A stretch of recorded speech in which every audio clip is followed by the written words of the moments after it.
talented teams before. I've had tough teams before, but this is a really talented and tough team. That's our men's first championship, Big 12. They are the champions, my friend. I love it, Jeremy. I love it. Welcome back to BYU Sports Nation as we continue a celebration for men's cross country, specifically in this moment as they win their first Big 12 title. And we do so with Davin Thompson and Lucas Bonds. Gentlemen, welcome to Congratulations, boys. Yeah. We got the championship over here. Apparently it's still snowing and wet outside. Yep. That's right. Coming down. That's awesome. Well, now that you sit here and you look at it and you've had time to process what actually happened, what does a Big 12 championship mean to this team after you upset Oklahoma State? Yeah, it means a lot. It's been a long time coming. We've had a lot of injuries in the past, and we've had to be really patient and work hard for this. And we weren't too focused on winning going into it. We just wanted to run our best. And then with a K to go, we were like, oh, crap, like, we're in it. So it's super exciting and gives us a lot of confidence going into postseason. Lucas, when did you realize we're going to win? It was like 3 minutes after finishing, but about 5K, the coaches started to say, hey, if you catch this guy or that guy, we can make it happen. And it seemed like it was impossible because they were like 30 meters ahead of me. Yeah. But it was like, man, if I can just catch a couple more guys, if those guys can catch a couple more guys, and then there's one guy who started falling back, I was like, this is actually possible. We didn't even think it was like in the realm of possibility to beat them at conference. So maybe we'd get them at nationals if things played to our favor in a cold race with a 10K. But yeah, we didn't think it would happen at conference. That's wild. And Ed Eyestone shared that sentiment where it was such a pleasant surprise for him. But the game plan was executed perfectly. So let's get into the details of that. What was the game plan going in when you're trying to take down a juggernaut in Oklahoma State? And let's talk about that real quick, because people are like, well, wait, they're number 2. Shouldn't they be? There's a little gap there, perception-wise at least, right? Yeah. So that was a big deal. Yeah, so Oklahoma State won nationals last year. Was like one of the lowest scores like of all time. And low is good. History. And like, Low's low is good. So they're, one of the best teams in the history of the NCAA. And our conference is also really good. 3 of the top 4 teams, tons of Africans up there, and we knew that they would be pushing pace. Yeah, a lot of international help there, right? Yeah. So I think all of the top 15 finishers at Big 12s are international, except BYU guys. So our plan was to have Casey go out with the lead pack, and then have everyone else pack it up and just fight for spots. And we all ended up going out with the front pack, going out quick, and just again fighting for spots and getting every little point that we could. Okay, quick start. So that obviously was part of the deal.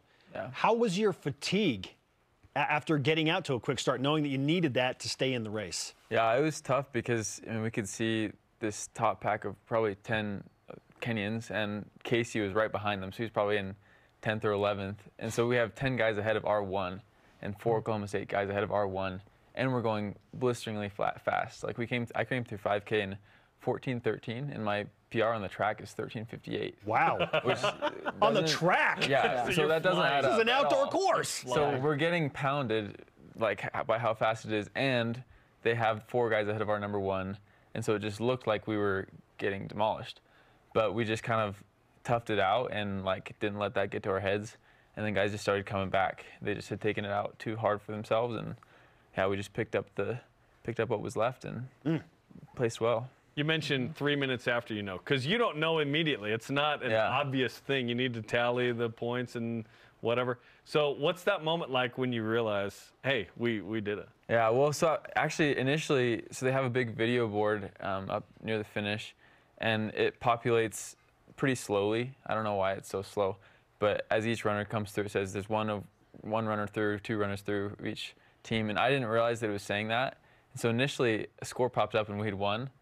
And so I was like so hyped, and then Casey came up behind me. He was like, no, they've only scored 3 runners. Stop, because like he was so scared that I was celebrating, and then we were gonna not win. So that was kind of like, meme of this. yeah, no, seriously. So I immediately was like, oh, and then we just like waited for probably 30 more seconds after all 5 runners was coming through just to make sure. But it was just pure elation. This is the cross-country version of a touchdown, a review, and then they confirm that. No, we did win. Yeah. Sweet, Don't sweet. celebrate. Don't celebrate. Don't Yes. celebrate. Yeah. Okay, we're good. Yeah. When you could actually celebrate, what was that moment like? Well, I was like dead. Like I was on the floor. Like Kev was like carrying me. Like you can see some of the pictures like that one. Stosh and Lucas were just carrying me, and I was like so dead. And then I wasn't even thinking about it. I was just like trying to stand up. And then the scores came on the board, and I was like, just filled with more energy. I was like, let's go. I saw some tears from some of the teammates. Yeah. Like, you guys put a lot into this. It means a lot. Yet, you have an even bigger goal coming up with Nationals, and it's a longer race in Wisconsin, November 23rd. You guys feel like this is an advantage to you. Tell us about why. Yeah, so the Africans, there's been a huge influx of Africans in the NCAA, especially this year, and Oklahoma State has a lot of these guys. So many international stars. And they're really good at running in the heat. So that's part of the reason why we weren't super confident going into conference, because it was in Texas. Like, oh crap, like these guys are gonna run really well in the heat. So winning in the heat was like a huge confidence booster. So we hope that the weather's just terrible at Wisconsin. Like it was snowing earlier today. If it's snowing like that, Perfect. during the race, that's awesome. Ideal conditions. Yeah, because we know we're tough, and we know that it'll weed out the boys from. You know, it's not normal to hope for conditions like that. I love that you love it. Like, you're rooting for that. I love that. But that's part of being in Provo and at elevation, and you train in this. You're running around Provo. You know, if you live near Provo, people see you guys, and the women's team. Like, oh, there they are. Number 2 BYU right there. Wow. Okay, so you want the cold weather. Does the game plan or the race plan remain the same? Like, do you change it at all based on the longer track and maybe some tougher weather conditions? Lucas, what do you think? Yeah, so I mean, I think what we saw at conference is that all of our guys in our top 5 moved up in the last couple K. So we passed guys. We had some of the faster last 1K and 2K splits, which is really positive going into a longer race, because if you have energy at the end of an 8K or more than other guys, then you're going to be able to continue that through 10K. So really, I think we're in a good spot of maintaining that same game plan, just kind of hanging behind that top pack at Nationals and just picking up guys, because we know that we have that strength in the last 2K.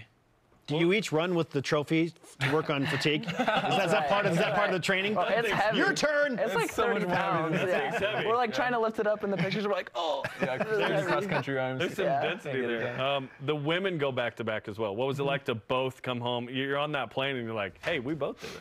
Yeah, it's super cool that we can build off of each other's success. When we watch the women's team win and do good, and we're racing 20 minutes later, it's like, all right, like, we got this. Good vibes. But we're still trying to like stay humble, stay hungry, because we got some really good teams out there, and it's not going to be easy, and we got a lot of work to do still. Out of sheer curiosity, what's the last thing Ed Eyestone says to you before a race starts?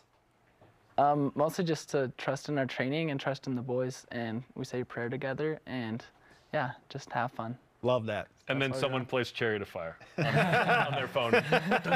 Let's go. Congratulations to both of you and to the entire team and to the entire program. Incredible stuff. We were celebrating in studio when it happened. Live on the show. We're like, That's awesome. sweet. That was awesome. Hey, sweet. careful Thank you, with the guys. trophy though. Yeah. Thanks, Evan. Careful. Thanks, guys. Yep.